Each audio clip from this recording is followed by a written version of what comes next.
Like I said, obviously all of the partners that you've sort of seen, Andy obviously will be out there anyway. We've also got this sort of walk around, so you'll actually see more of what Damon has just been talking about. So that was the sort of the providers, let's say. From the consumer's point of view, let's actually sort of see what the sort of industry says. And for that, if I can invite Tim Williams just to sort of kick off the session. Okay, Tim? Thanks, Gash. Hello, everybody. Good morning. Welcome. Tim Williams, Chief Executive of the Welsh Automotive Forum. Gash, thanks for inviting me to be host for this session. Automotive in Wales consists of Aston Martin, TVR, 2 engine plants, Ford and Toyota, and 40 international component manufacturers, plus about 100 SMEs in the supply and service chain. Together, it's about 19,000 people. Pretty important sector for Wales. So, why am I saying that? Well, what's affecting the automotive industry today? The transition from current to future, and I'm talking about powertrain, engines to other things, and connected autonomous vehicle technologies, all of which encompass the words productivity, competitiveness, and other issues, and possibly concerns and anxieties around cyber as well, especially when we start talking about connected and autonomous vehicle technologies. You can understand why.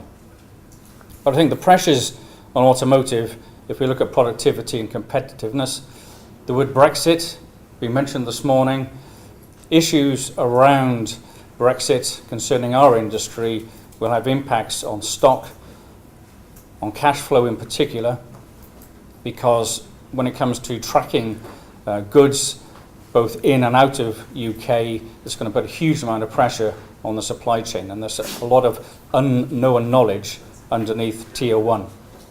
So I think that's going to be quite a big issue under the Brexit heading. And then, of course, we have Industry 4. And I think Industry 4 splits basically almost into two areas. One is the actual shop floor productivity activity around Industry 4. We've had some great presentations already. But the other issue, I think, is also around supply chain and supply chain intelligence and issues around that. I put this slide up here because I was at a meeting yesterday. I sit on the UK Automotive Council Supply Chain Group, and our meeting yesterday was all around digital supply chain. So what does that really mean? Well, you may read some of the words here, and I'm not going to go through this in details. I've got about 2 minutes left.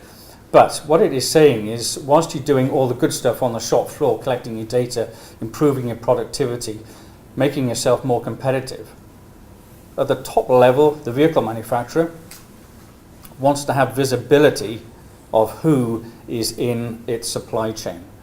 And at the moment, we're talking about vehicle maker to Tier 1, but coming your way not too long is going to be visibility from Tier 1 to Tier 2, 3, 4 and 5. And what does that mean?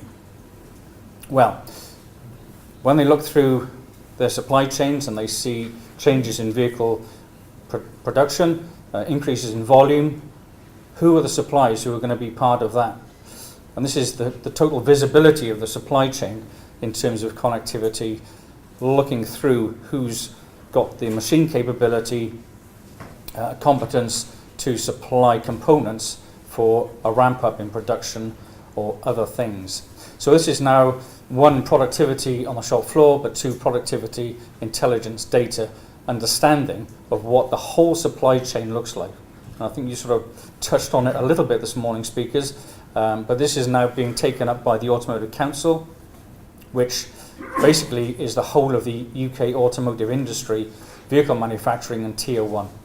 So this is now being looked at, not so much in shop floor productivity, a lot of automotive Tier 1 are there and improving, but in terms of supply chain view and vision.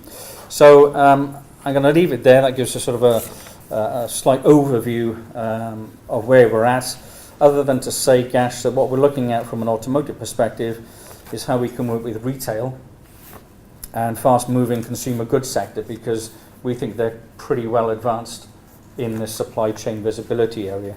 So that was coming out from the Auto Council yesterday.